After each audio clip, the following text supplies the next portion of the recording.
ఎంతోమంది మహిళలు ప్రాణాలు కోల్పోయారు. సామాన్య ప్రజలు, యుద్ధంతో ఏమాత్రం సంబంధం లేని సామాన్య ప్రజలు కూడా ప్రాణాలు కోల్పోయారు.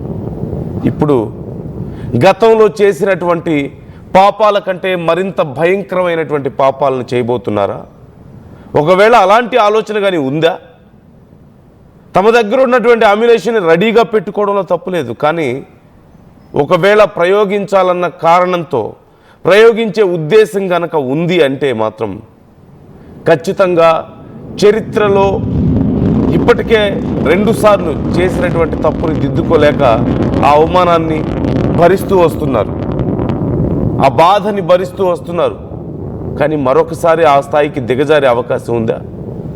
ఇంకెవరైనా అయితే ఖచ్చితంగా ఆలోచన చేయకపోయి ఉండొచ్చేమో, కానీ అక్కడ ఉంది ట్రంప్ కదా, చెప్పలేం. ఏమైనా చేయొచ్చు, ఏమైనా జరగవచ్చు. ఎవరు ఊహించారో ఒక దేశ అధ్యక్షుడిని కిడ్నాప్ చేస్తారని, ఎవరు ఊహించారో ఒక దేశ అధ్యక్షుడిని బాంబుల వర్షం కురిపించి మట్టు పెడతారని, ఎవరు ఊహించారు కిడ్నాప్ చేసిన ఆ దేశ ఆయిల్ని వీళ్ళు వ్యాపారం చేసుకుంటారని, ఎవరు ఊహించారు భారతదేశంతో సైతం శత్రుత్వాన్ని పెంచుకోవడానికి ప్రయత్నిస్తారని.